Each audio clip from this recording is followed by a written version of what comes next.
Hello everyone, how are you all? I hope you're doing well. So in today's video we're gonna talk about the contribution of Arab scholars. तो basically आज हम पढ़ेंगे contribution of Arab scholars. तो first video में हमने पढ़ा था, previous video में हमने पढ़ा था ग्रीक के बारे में, ग्रीक कंट्रीब्यूशन के बारे में। इनका जो टाइम पीरियड था वो था सिक्स्थ BC से लेकर के फर्स्ट BC तक। और जो इसके बाद रोमन स्कॉलर्स के बारे में पढ़ा था हमने, जिनका पीरियड था फर्स्ट BC से लेकर के फर्स्ट AD तक, फर्स्ट AD या सेकेंड AD तक बोल सकते हैं। हम लोग पढ़ेंगे अरब स्कॉलर्स के बारे में। तो इनका जो पीरियड था 8th AD से लेकर के 13th AD तक था। तो इस पीरियड में बहुत सारे अरब स्कॉलर आए और उन्होंने अपना कंट्रीब्यूशन दिया इन द फील्ड ऑफ ज्योग्राफी। तो चलिए शुरू करते हैं। पहले अरब स्कॉलर्स किसको बोलते हैं पहले देख लेते हैं। जितने भी सारे मिडिल ईस्ट कंट्रीज़ हैं वहाँ के स्कॉलर्स को अरब स्कॉलर्स कहा जाता है। और यहाँ पे मिडिल ईस्ट कंट्रीज़ में आ जाएगा आपका एशिया का Middle East and some part of upper part or maybe the northern parts of Africa। तो चलिए शुरू करते हैं। Followers of Muhammad made significant contribution in the field of geography। The preceding period is known as Dark Age। तो यहाँ पे एक as के बारे में बताया गया था, डार्क एज जो कि basically the period between 2nd to 8th AD का जो पीरियड था, इसको डार्क एज कहा जाता था। क्यों डार्क एज कहा जाता था? क्योंकि इस पीरियड में जो चर्च था वो सुपीरियर था और जो चर्च बोलता था वही सब लोग मानते थे। इसीलिए इस पीरियड में कोई भी ज्योग्राफिकल डेवलपमेंट नहीं हुआ था। An academy called Baitul Hikma was established by the Caliph Harun al-Rashid and invited the scholars from all over the world to teach and assist the Arab Academy and also help them for the translation of the Greek, Latin, Persian and the Sanskrit work into Arabic। तो एक ruler थे हारून अल रशीद, उन्होंने एक academy institution खोला बैतुल हिकमा, जिसमें geography taught किया जाता था, ज्योग्राफी पढ़ाया जाता था।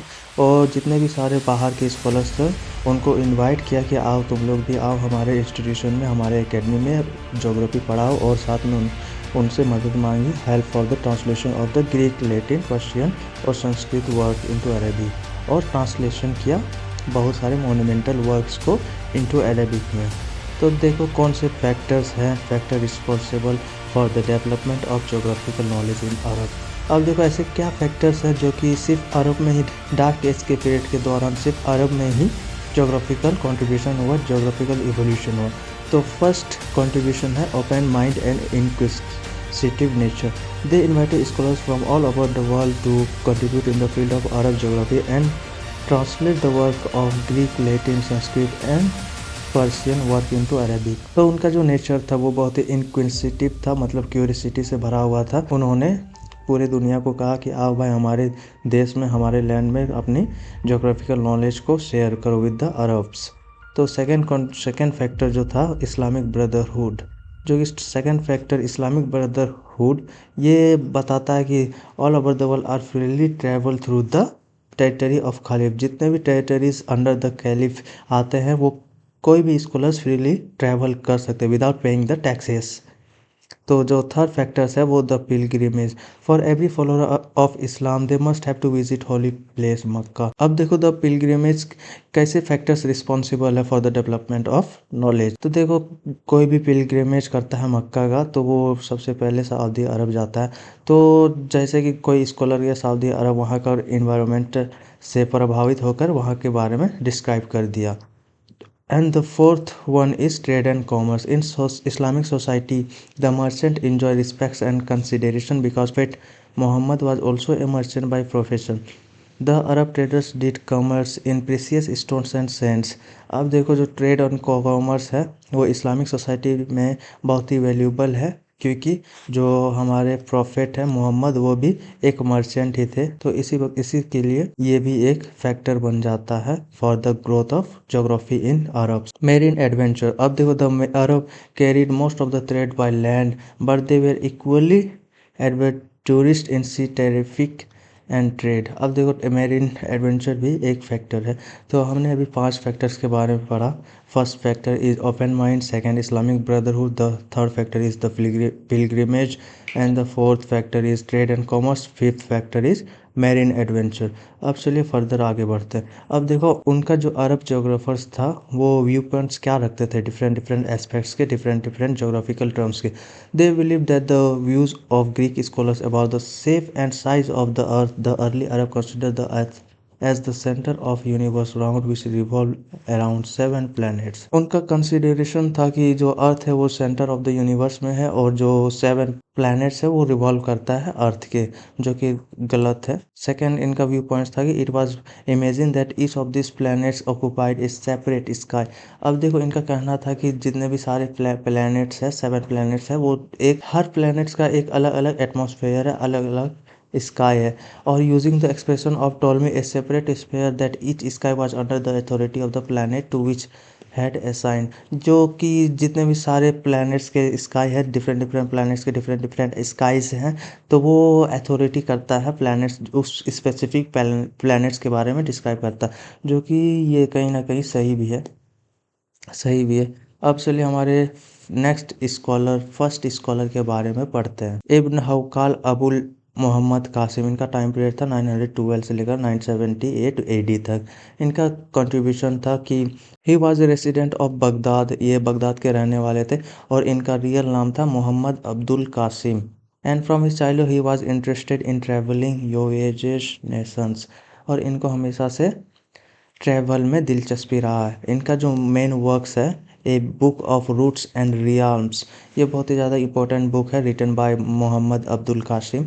इन his book he describe about the Muslim countries that he traveled and wrote about rivers, landscape, religious community, boundaries, various taxes imposed in that country, geographical details. अब देखो इस बुक में a book of routes and realms में इन्होंने Muslim countries के बारे में बताया, landscape, different types of landscape, religious community, social aspects को भी बताया, बाउंड्रीज़ के बारे में बताया, टैक्सेस के बारे में बताया और बहुत सारे फिजिकल एंड जोग्राफिकल डिटेल्स के बारे में बताया।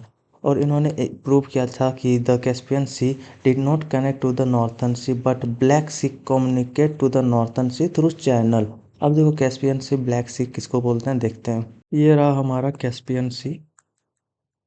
अब कैस्पियन सी जो इनका मानना था कि ये जो है नॉर्थन सी से यानी कि आर्टिक सी से, आर्टिक ओशन से कनेक्ट नहीं करता है, जो कि सही है। बट इनका ये भी कंसिडरेशन है कि जो ब्लैक सी है, ये ब्लैक सी है वो आर्कटिक सी से, आर्कटिक यानी नॉर्थन सी से कनेक्ट करता है। बट कनेक्ट देखो कि किस सेंस में करता है, डायरेक्टली कनेक्ट नहीं करता है। पहले यहाँ से कनेक्ट होता है थ्रू द स्ट्रेट, यहाँ मेडिटेरियन सी पे कनेक्ट होता है थ्रू मेडिटेरियन सी, पैसिफिक अटलांटिक ओशन से होकर के ऊपर में नॉर्दर्न सी तक जाता है। तो इस हिसाब से इनका कंसिडरेशन था। और इन्होंने ये भी कहा था कि जो यूरोप है वो एक आइलैंड है, जो कि गलत है। Europe is not an island. तो इनका बस यही कंट्रीब्यूशन था। अब नेक्स्ट स्कॉलर के बारे में पढ़ते हैं। Second scholar is about Al Masudi. इनका जो टाइम पीरियड था वो 896 से लेकर के 956 एडी तक था। ही बॉर्न इन बगदाद, ये भी बगदाद के रहने वाले थे। इनका जो फेमस वर्क है किताब उल मुराजुल दहाब, किताब अल तब वल इसराफ, किताब अकबर जमान, और इनका लास्ट जो वर्क था किताब अल औसात। इन्होंने टोटल 27 जोग्राफिकल बुक्स लिखी थी, जो 27 बुक्स लिखी थी उनके, उसमें से कुछ ये हैं। Most of its works are lost expect, किताब मुराजुल दहाब। अब जितने भी सारे इनके वर्क्स हैं, किताब थे, वो कहीं ना कहीं एक्सटिंक्ट हो गए थे, लॉस्ट हो गए थे, ख़त्म हो गए थे। बट किताबुल दहाब जो है एक इकलौता बुक है जो रिमेंस करता है आज भी। He briefly describe about the 7 seas between China and Arab countries. अब देखो ये मान लो चाइना है, ये अरब कंट्रीज़ है। अब देखो ये जितने भी इस रूट्स में आएंगे, जितने भी इस रूट्स में ओशंस या फिर सीज आएंगे, उन सब के बारे में इन्होंने बताया। तो the first of the seven sea was the sea of Persia, Larwi sea, sea of Harkand, sea of Salahat, sea of Kadranj, sea of Sanf and sea of Sanji. ये सारे सीज थे चाइना एंड अरब के बीच में। His main contribution was in the field of geomorphology और the physical geography. इनका जो main contribution था वो ज्योग्राफी में था, सॉरी जोमॉर्फोलॉजी में था, because he appreciated the theory of cycle of evolution and gives his cyclic view point on how the rivers where fall. इनका जो कंसिडरेशन था कि साइक्लिक इवोल्यूशन ऑफ लैंडस्केप, ये वो सपोर्ट करते थे और इन्हीं के ज़रिए उन्होंने अपने बुक्स में लिखे थे। He also describe about the periodic winds monsoon of the sea of लार्वे, अरेबियन सी जिसको कहा जाता है, देन द सी ऑफ हरकेन यानी कि बे ऑफ बंगाल। इन्होंने मॉनसून के बारे में भी बताया था, कहाँ के बारे में, Arabian sea and the bay of Bengal के बारे में बताया था। He also contributed in the field of human geography by को रिलेटिंग मैन एंड इन्वायरमेंट। अब देखो इन्होंने ह्यूमन ज्योग्राफी के बारे में भी बताया था, रिलेट करके, को रिलेट करके, किससे रिलेट करके, मैन विथ इन्वायरमेंट से रिलेट करके। तो here the Arab geographers are the first who correlate man with environment. ये बहुत इंपॉर्टेंट टॉपिक है, याद रख लेना, बहुत काम आएगा। On the basis of language, अब देखो लैंग्वेज के बेसिस पे इन्होंने वर्ल्ड को 7 नेशनलिटीज़ में बांटा था। जो फर्स्ट नेशनलिटीज़ है वो Persian, Chaldeans, Chaldeans basically Arabs को कहा जाता था, Greeks, Egyptian and Libyans, Turks, Hindus and the Chinese. अब देखो ये 7 जो है इन्होंने वर्ल्ड का डिवीज़न किया था in the basis of language. तो बेसिकली इतने ही इनका अल मसूदी का कंट्रीब्यूशन है। अब चलिए नेक्स्ट स्कॉलर के बारे में पढ़ते हैं। So the next scholar is Al Biruni. इनका टाइम पीरियड था 973 टू 1039 एडी तक। His full name was Abu Rahman Mohammad Ibn Ahmad. He was the resident of Khwarazm. अब देखो दोनों जो प्रीवियस स्कॉलर्स थे वो बगदाद के थे, बट ये ख्वारिज्म के थे। कहाँ के, कौन सा country, Uzbekistan. Al Biruni has vast knowledge in different types of language. और इनका एक बहुत ही कमाल का नॉलेज था, क्योंकि ये बहुत सारे लैंग्वेज को जानते थे, such as Persian, Arabic, Sanskrit, Syriac and Hebrew as well as Khwarizmian. He is the titles, और इनको बहुत सारे टाइटल्स भी मिले, जैसे founder of Indology. Indology basically कहा जाता था the study of Indian society को कहा जाता था Indology. And the first anthropologist and the Al Ustad भी कहा जाता था, यानी कि उस्ताद मतलब होता master, for the detail description of India in 11th century. इनका ये बेसिकली टाइटल्स हैं, ये इनका ये बेसिकली टाइटल्स है, और ये टाइटल्स कहीं एमसीक्यू में आ जाएगा, इंपॉर्टेंट है। अब नेक्स्ट कंट्रीब्यूशन के बारे में पढ़ते हैं। और देखो इस एज को बेसिकली इनका जो पीरियड था, इस पीरियड को एज ऑफ अल बिरूनी भी कंसीडर किया जाता था, क्योंकि जो इनका जोग्राफिकल फील्ड में कंट्रीब्यूशन था वो बहुत ही ज़्यादा था। इनका जो मेन वर्क्स है किताबुल हिंद, जो कि इंडिया के बारे में बहुत ही मोन्यूमेंटल वर्क है इंडिया में। अल कुनान अल मसूदी, ये कैनन ऑफ किंग मसूदी के बारे में बताता है इस बुक में। Vestiges of the past Athar al Baqiya, तारीखुल हिंद, किताबल जमाइकर, कितान अल सैदना। इनका बेसिकली किताब्स है, इनके किताब के नाम है। He wrote 27 books in geography. His book Qanun al Masudi is model on the pattern of Ptolemy's Almagest. अब देखो टॉलमी का एल्मेगेस्ट में कंसीडर किया जाता था, वहाँ था क्या बेसिकली, जो सन, मून और डिफरेंट प्लैनेट्स के थ्योरी के बारे में बताया था। जो कुनान अल मसूदी में एल्मेगेस्ट का ही वर्क को ट्रांसलेट करके अरेबिक में पब्लिश किया था। A detailed study of the earth और the origin of universe was in the book of al Tahdid. अब देखो स्टडी ऑफ अर्थ और ओरिजिन किस बुक में लिखा गया था, अल तहदीद बुक नाम का एक बुक था, उस बुक में लिखा गया था study of earth and the origin of universe. अब देखो ये पहले स्कॉलर थे जिन्होंने टाइड्स एंड एप्स कैसे होता है उसके बारे में बताया था, कि जो मून और चेंजेस है मून फेसेस के बारे में। अब देखो ये पहले ऐसे स्कॉलर हैं जिन्होंने टाइड्स एंड एब्स का ऑक्योर कैसे होता है वो बताया था, किस रीजन से ऑक्योर होता है। और जो रिसेंट टाइम्स में है साइंटिस्ट है वो अल-बिरूनी के ही आइडियोलॉजी को प्रूव किया है। अल-बिरूनी का और एक मेजर कंट्रीब्यूशन है कि इन्होंने ही एप्स और टाइड्स कैसे होते हैं उनके बारे में बताया था, और जो रिसेंट टाइम्स के जो साइंटिस्ट है उन्होंने ये प्रूव भी किया है। तो he also discover the occurrence of floods and springs. अब देखो इन्होंने क्या क्या बारे में बताया था, apps, tides, floods and springs कैसे ऑक्योर करते हैं, जो कि आज के टाइम पे रिसेंट जो साइंटिस्ट है वो प्रूव कर चुके हैं। अब next scholar is al Idris. इनका टाइम पीरियड था 1099 टू 1165 एडी तक। His real name was Abu Abdullah Mohammad. अब इनका नाम रियल नाम था Abu Abdullah Mohammad. He belong to the family of caliph Idris the ruler of Cordova Spain. ये basically king की फैमिली से बिलोंग करते थे। इन्होंने एक बुक लिखी थी amusements for him who desires to travel around the world. इनके नाम बुक का नाम था ये। अब नेक्स्ट कंट्रीब्यूशन के बारे में पढ़ते हैं। He define with precision the course of many rivers including those of Danube and Niger. अब देखो इन्होंने कोर्स का मतलब होता है रास्ता, वे, नदी जो है, रिवर जो है वो किस रास्ते से होकर गुजरती है, उन्होंने बताया था वही दानूबे एंड नाइजर रिवर के बारे में। अब हम मुझे कमेंट सेक्शन में मुझे ये बताओ कि ये दोनों रिवर किस कंटिनेंट में सिचुएटेड है। तो अब देखो इनका जो नेक्स्ट कंट्रीब्यूशन है वो मैप मेकिंग में था। इन्होंने the way of map making को बताया था। अब हमारे नेक्स्ट स्कॉलर हैं इब्न बतूता। इनका टाइम पीरियड है 1304 बीसी से 1304 से लेकर के 1368 तक। तो he was born in the beginning of 14th century in Tangier. He belonged to a family where number of qazis are in their family. अब देखो ये बिलोंग करते थे काजीज फैमिली से, यानी कि इनके जो परदादा दादा पापा सारे लोग काजीज जजेस थे। At the age of 21 he went for the usual pilgrimage to Mecca. अब देखो मैंने एक फैक्टर बताया था कि पिलग्रिमेज भी एक फैक्टर था geographical for the development of geographical thoughts. तो इन्होंने ही ये प्रूव किया था कि इन्होंने फर्स्टली पहले पिलग्रिमेज किया था मक्का तक। इसके बाद इन्होंने बहुत सारी कंट्रीज़ घूमा, जैसे कि Egypt, Syria, Iraq, Persia, Arabia, Somalia, Mogadishu, जानजिबार, तुर्की, Constantinople, Khwarezm, बखारा, India, Maldives, Ceylon Ceylon यानी कि श्रीलंका, सुमेत्रा एंड चाइना।